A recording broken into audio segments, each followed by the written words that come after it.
নমস্কার বন্ধুরা, সম্পাস variety blog আপনাদের সবাইকে স্বাগত। তাহলে চলুন আজকের ভিডিও এখান থেকেই শুরু করছি। আর আমি এদিকে রান্না বসিয়ে দিয়েছি, এদিকে ভাত হচ্ছে। আর প্রথমে আমি নিরামিষ করে নেব। আমার মেয়ের বান্ধবী এসছে, ও আবার নিরামিষ খাবে। তাই আগে নিরামিষটা সেরে নিই, তারপর আমিষটা করব। আর আমিষটা আপনাদের সাথে শেয়ার করব। এদিকে ভাত বসিয়ে দিয়েছি, আবার এদিকে কড়াই চাপিয়ে দিয়েছি। এবার নিরামিষ তরকারিটা করে নেব।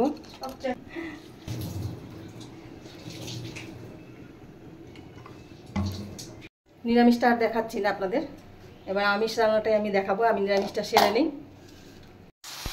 এবার এদিকে আমি চাল কুমড়ো তরকারি বসিয়ে দিয়েছি।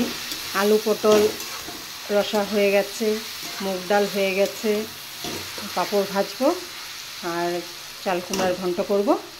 আমার নিরামিষ রান্না কমপ্লিট হয়ে যাবে, তারপর আমি আবার আমিষটায় হাত দেব। এখানে আমি চিংড়ি মাছ বেছে ধুয়ে নিয়েছি। এবার আমি এই চিংড়ি মাছ রান্না করে নেব। আমার নিরামিষ রান্না কমপ্লিট। এবার চিংড়ি মাছটা রান্না করব। হলুদ নুন নিয়ে মাখিয়ে নিয়ে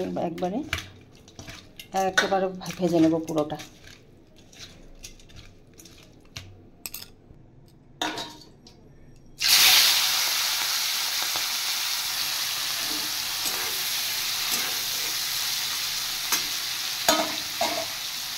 চিংড়ি মাছ ভাজা হয়ে গেছে, আর এবার এটা আমি নামিয়ে নেব। আর আমি আগেও দেখিয়েছি চিংড়ি মাছ আমি কড়া ভাজি না, তাতে টেস্ট নষ্ট হয়ে যায়, তাই আমি এখনই নামিয়ে দেব। এবার আমি কড়াইয়ে আর একটু তেল দিয়ে দেব। এবার একটা পেঁয়াজ কুচিয়ে রেখেছি, এই পেঁয়াজটা একটু ফ্রাই করে নেব।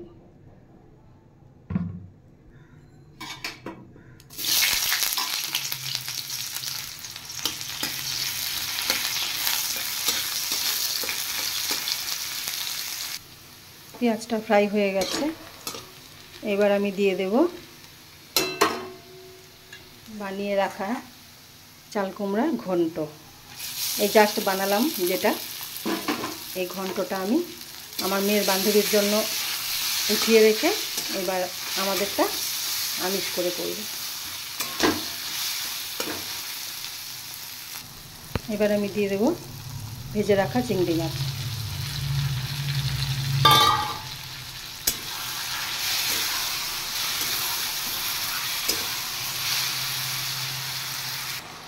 আজ আমিষটা রান্না না করলেও হতো, কিন্তু আমার শ্বশুরমশাই আছে, এবার শ্বশুরমশাইকে খেতে দিতে হবে। উনি আবার নিরামিষ খেতে পারেন না, এই জন্য আমিষটা রান্না করতে হলো।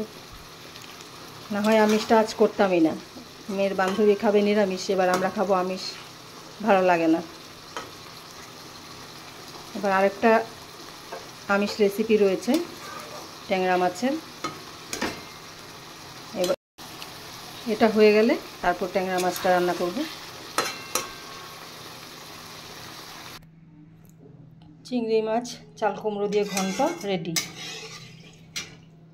এবার আমি ট্যাংরা মাছ রান্না করার জন্য তেল দিয়ে নিচ্ছি আর বেগুন ভেজে নেব। তেল গরম হয়ে গেছে,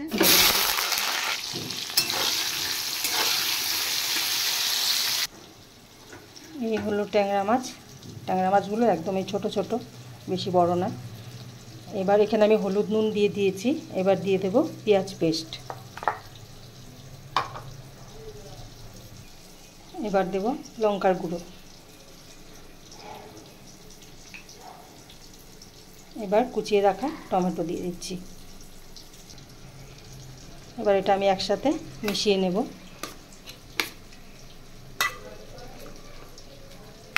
আমি কিন্তু এখানে কাঁচা তেল দিচ্ছি না। বেগুনগুলো ফ্রাই হয়ে গেছে, এবার আমি এটা নামিয়ে নেব। এবার বেঁচে যাওয়া তেলে আমি কুচিয়ে রাখা পেঁয়াজ দিয়ে দিচ্ছি।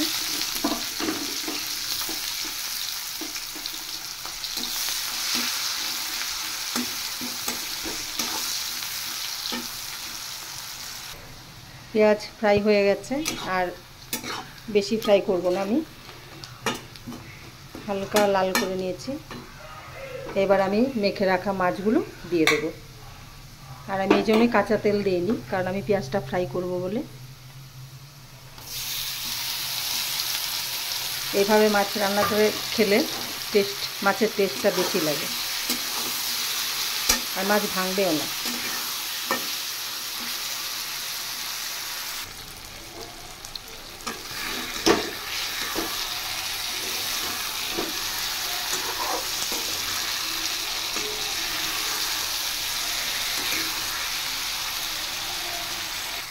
মাছগুলো সুন্দর ফ্রাই হয়ে গেছে, পেঁয়াজ পেস্ট সহ, আর টমেটোগুলো গলে গেছে।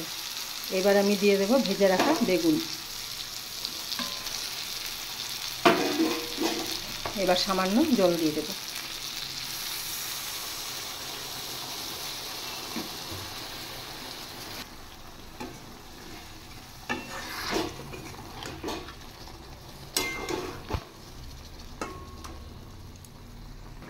এবার আমি দিয়ে দেবো কুচিয়ে রাখা ধনেপাতা।